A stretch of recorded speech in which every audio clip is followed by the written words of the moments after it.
Fear in these circumstances, in my view, is a deadly poison.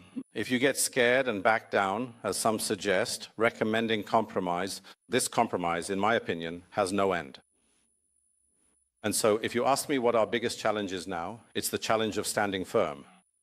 This standing firm is the responsibility of both the armed forces and the government and its capabilities. It's the capability of those who must ensure the country's economic strength and the people's livelihood. It's also up to diplomacy to keep the flag of the Islamic Republic flying high across the globe. Iran's Foreign Minister Abbas Araghchi hosted a meeting with senior army commanders at the Ministry of Foreign Affairs on Monday, a gathering that carries as much symbolic weight as strategic substance. According to Iran's DIFA press news agency, Major General Amir Hatami, Commander-in-Chief of the Army, led a delegation that included Rear Admiral Habibullah Sayari, Deputy Coordinator of the Army, Rear Admiral Shahram Irani, Commander of the Navy, and Brigadier General Bahman Bey Mard, Commander of the Air Force. The meeting took place just days after Iran held indirect talks with the United States in Muscat, Oman, and on the eve of Israeli Prime Minister Benjamin Netanyahu's visit to Washington, where he is expected to discuss Iran with President Trump. The convergence of these events makes the timing of the commander's visit to the diplomatic headquarters difficult to read as anything other than deliberate. Major General Hatami issued a notably strong public warning, reflecting Iran's military stance in recent months. According to the Jerusalem Post, Hatami said Iran's military was closely monitoring the enemy and is prepared to respond decisively to any aggression. He added that the presence of U.S. ships in the region was nothing new, stating that they have seen this many times over the past decades. The statement can be interpreted as projecting both readiness and restraint, acknowledging the American military buildup while framing it as routine rather than exceptional.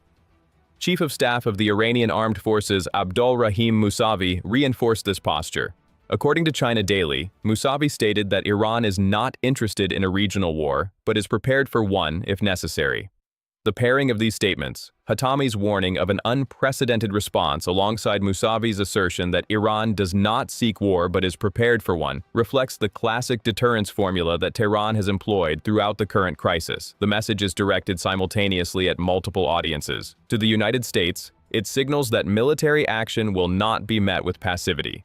To Israel, it warns that any strike will trigger consequences beyond what either side experienced during the June war. To domestic audiences, it projects strength and readiness at a moment when the Iranian public is watching its government navigate between diplomacy and the threat of renewed conflict. And to the region's other powers, particularly the Gulf states, it signals that any war will not be contained to Iran alone. The meeting of military commanders at the Foreign Ministry sends a specific message. Iran's diplomatic track and its military posture are now openly intertwined. In previous rounds of nuclear negotiations, Tehran maintained at least a formal separation between its diplomatic and military establishments. The decision to bring the Army's top brass to the Foreign Ministry, rather than convening the meeting at a military facility, signals that Iran wants its adversaries and its own population to understand that negotiations are being conducted under the protection of military readiness, not as an alternative to it. This is consistent with the doctrine Araghchi articulated at the National Congress on Foreign Policy earlier in the week, where he described Iran as a people of diplomacy but also a people of war, a people ready for war so that no one dares to fight them. The philosophy is one of peace through strength, though applied from the Iranian side. Military preparedness is presented not as aggression, but as the precondition for meaningful diplomacy. Without the credible threat of military response, Tehran argues, the other side has no incentive to negotiate fairly. Araghchi himself made this philosophy explicit at a foreign policy conference in Tehran, where he stated that Iran is not afraid of the American military and is not deterred by its deployment in the region, according to Israel Hayom. Araghchi's public statements since the Muscat talks have been consistent in their framing. He described the talks as a good start and said a decision on further rounds would be taken after consulting with the capitals, according to CNN and Al Jazeera. But he also emphasized that there is very, very deep distrust after what happened during the previous talks, referring to the June 2025 war in which the United States struck Iran's nuclear facilities while indirect negotiations were ongoing. That experience, in which diplomacy and military strikes occurred simultaneously, has fundamentally shaped Tehran's approach to the current round. Iran is willing to talk, but it does not believe that talking provides protection against attack. The June 2025 experience is central to understanding Tehran's current posture. In the months before the 12-day war, Iran was engaged in indirect talks with the United States through Omani mediation, the same format being used now. On the night of June 22nd, while those talks were still nominally active, US B-2 stealth bombers struck Iran's nuclear facilities at Fordo, Natanz, and Isfahan in Operation Midnight Hammer. The lesson Tehran drew from that experience is unambiguous. Diplomatic engagement does not guarantee safety. It may even provide cover for military planning. This is why Araghchi has repeatedly emphasized that Iran approaches the current talks with eyes open and without trust. It is also why the meeting with army commanders at the foreign ministry carries such weight. It is a visual declaration that Iran will not make the same mistake of allowing diplomacy to lull it into a false sense of security. The substance of the Muscat talks reveals the structural obstacles to any agreement. Iran has insisted that the negotiations focus exclusively on the nuclear file. Araghchi stated that missiles are not on the agenda of the talks, and that Iran will never give up its right to develop and exploit peaceful nuclear energy, including uranium enrichment, according to China Daily. Zero enrichment on Iranian soil is completely off the table. These positions have been Iran's red lines for years, but they are being stated with renewed force in a post-war context where Tehran feels it has already absorbed the worst that military force can deliver and survived. The structural impasse is clear. Iran insists on negotiating nuclear issues only, with enrichment rights preserved. Netanyahu insists that any deal must include ballistic missiles and an end to support for regional groups. Trump has signaled that a nuclear-only deal would be acceptable, but his Secretary of State Marco Rubio stated that the talks needed to include all those issues. The gap between what Iran will discuss and what Israel and parts of the American establishment demand represents the core obstacle that no amount of diplomatic creativity has been able to bridge. Meanwhile, Iran has reached 60% enrichment, a short technical step from weapons grade, and has declared that enrichment levels will be determined by national needs alone. The American side at the Muscat talks was led by Special Envoy Steve Witkoff and Jared Kushner, Trump's son-in-law and Middle East advisor, but the most notable participant was Admiral Brad Cooper, commander of U.S. Central Command, the most senior American military commander in the Middle East. According to Al Jazeera, a U.S. Air Force Boeing 737 used to transport high-ranking commanders landed in Muscat on the morning of the talks. It was the first time a CENTCOM commander participated in nuclear negotiations with Iran, a decision that Tehran publicly objected to. Araghchi stated that Iran categorically opposed the presence of a military official in the negotiation process, according to Israel Hayom.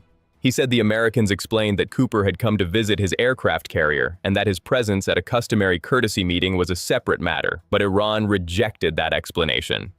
The significance of Cooper's presence extends beyond protocol. As the commander of U.S. Central Command, Cooper oversees all American military operations in the Middle East, including the forces that would execute any strike on Iran. His participation in the talks, regardless of the explanation offered, blurs the line between diplomacy and military planning in a way that Tehran finds threatening. From Iran's perspective, having the officer who would command an attack sitting at the same table where negotiations are taking place is not a confidence-building measure. It is an implicit threat. Araghchi reportedly stated at the Tehran conference that the presence of the CENTCOM commander does not change Iran's stance, despite the symbolic implications of his participation. He added, whatever his purpose in coming, he achieved it. The remark suggests Araghchi acknowledges that Cooper's presence sent a message, even as he dismisses its effect on Iran's resolve. The day after the talks, Witkoff and Kushner visited the USS Abraham Lincoln aircraft carrier, deployed in the Arabian Sea near Iran's shores, together with Admiral Cooper, according to CENTCOM's own statement and reporting from Axios. The visit was described by a source familiar with the details as intended to send a message to Iran that Trump has other options if the negotiations fail. The Abraham Lincoln and its strike group would be the spearhead of any U.S. military action against Iran. The sequence of events, from the negotiating table in Muscat to the flight deck of an aircraft carrier within 24 hours, encapsulates the dual-track approach that both sides are now pursuing. For Washington, the carrier visit is part of a deliberate strategy of negotiation under military pressure. The Abraham Lincoln Strike Group, combined with other assets deployed to the region, represents the most significant American naval presence in the Persian Gulf area since the June War. Trump has spoken publicly of a tremendous force heading to the region and has used the threat of military action as leverage in the negotiations. The message to Tehran is straightforward. Make concessions at the table, or face consequences. But Iran's leadership has indicated that it interprets this pressure not as an incentive to compromise, but as confirmation that the United States negotiates in bad faith. Iran's foreign ministry spokesperson Esmail Baghaei added another dimension to Tehran's public messaging.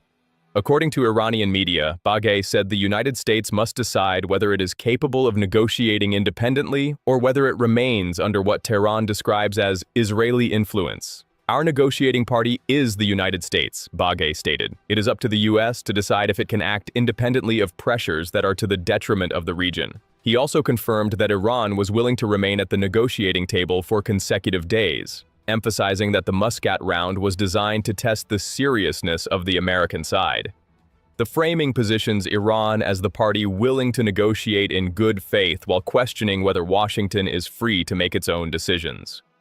This line of argument has deep roots in Iranian diplomatic rhetoric, but it carries particular resonance in the current context.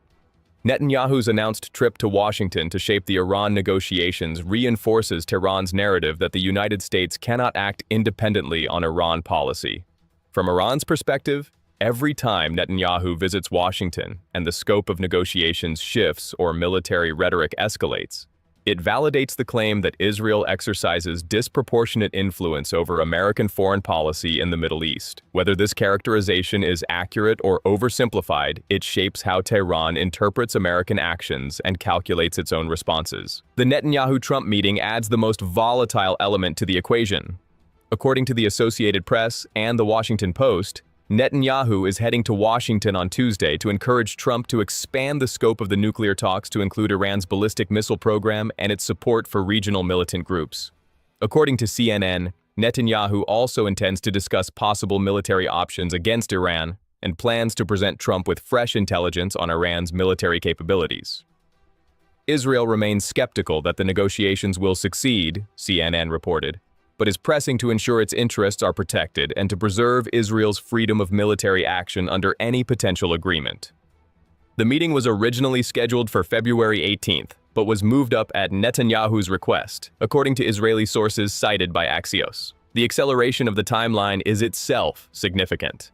According to NBC News reporting from December, Netanyahu had previously presented Trump with 4 scenarios for military action against Iran, an exclusively Israeli attack. An attack led by Israel with minimal U.S. support, full collaboration between the U.S. and Israel, and a U.S.-led assault. The sources suggested Netanyahu may present a similar set of options during this week's meeting.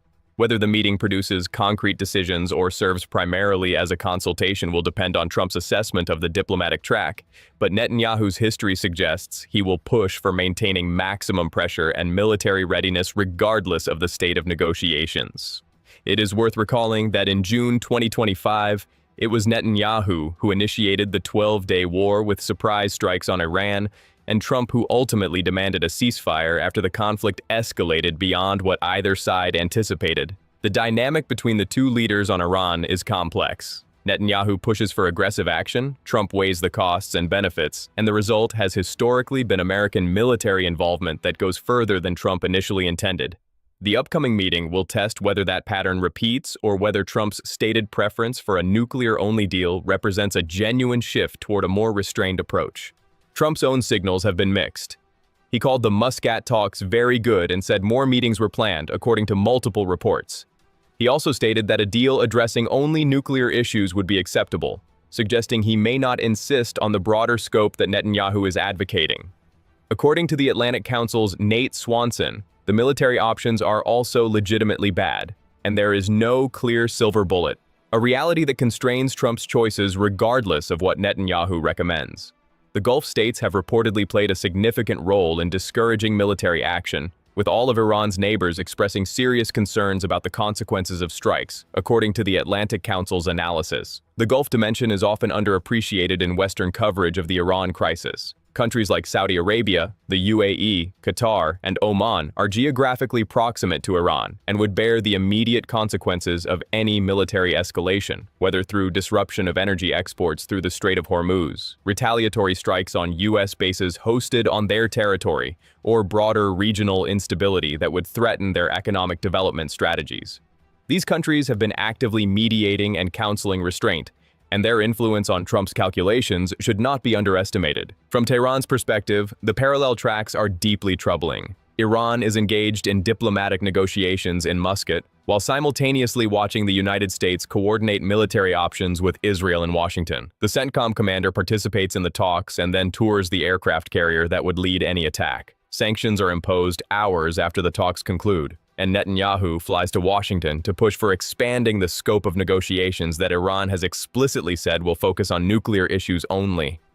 This convergence of diplomatic and military activity is precisely the pattern that preceded the June 2025 war, when the United States struck Iran's nuclear facilities while indirect talks were still underway. Tehran's decision to bring its army commanders to the foreign ministry is a direct response to that experience. It reflects a leadership that has concluded it cannot afford to pursue diplomacy without simultaneously preparing for the possibility that diplomacy is being used as cover for military planning. The IRGC added its own message to the mix. On the Thursday before the Muscat talks, the Islamic Revolutionary Guard Corps reportedly conducted a test launch of the Khorramshahr-4 ballistic missile, a weapon with a range that could reach Israel and U.S. bases across the region, according to Iranian press TV. The missile was displayed on a mobile launcher taken from an underground base. Yadola Javani, the IRGC's political deputy, stated that unveiling the missile means that although we have sat down at the negotiating table, we will not give up our military power. The timing of the test, days before the diplomatic round, was itself a form of communication. Iran wanted to ensure that its willingness to talk was not interpreted as willingness to negotiate from a position of weakness. The Khorramshahr-4 is one of Iran's most capable ballistic missiles, with a range that puts both Israel and U.S. military installations across the Gulf within reach. Its display on a mobile launcher from an underground base was designed to demonstrate both the weapon's readiness and its survivability, showing that Iran's missile force can operate from concealed positions that would be difficult to neutralize in a preemptive strike. The test launch came just one day before the Muscat talks, a sequence of events that mirrors the American approach of combining military signaling with diplomatic engagement. Both sides are playing the same game. Talk at the table, flex at the border. The week ahead will determine whether these parallel tracks converge toward escalation or stabilize into a managed competition. The Netanyahu-Trump meeting on Wednesday is the immediate flashpoint. If Trump signals receptivity to expanding military options or adopts a harder line on negotiations, Tehran may conclude that diplomacy has reached its limits.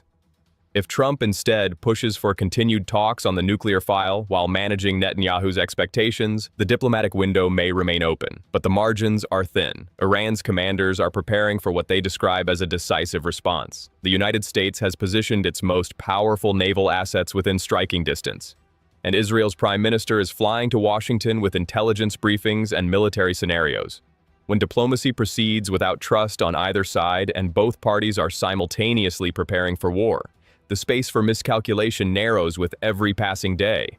What happens in Washington this week will shape whether the Middle East edges toward another round of conflict or finds enough reason to keep talking. The fundamental asymmetry of the situation is this: Iran is negotiating because it wants sanctions relief and security guarantees. The United States is negotiating because the alternatives, another round of military strikes with uncertain results, are expensive and unpredictable. And Israel is intervening in the process because it believes any agreement that leaves Iran's enrichment capabilities and missile program intact represents an existential threat. These three sets of interests do not naturally converge. The Muscat talks, the commanders meeting at the foreign ministry, the carrier visit, the Khorramshahr-4 test, and the Netanyahu trip to Washington are all pieces of a puzzle in which every player is simultaneously trying to negotiate and prepare for the failure of negotiations. In that environment, the line between deterrence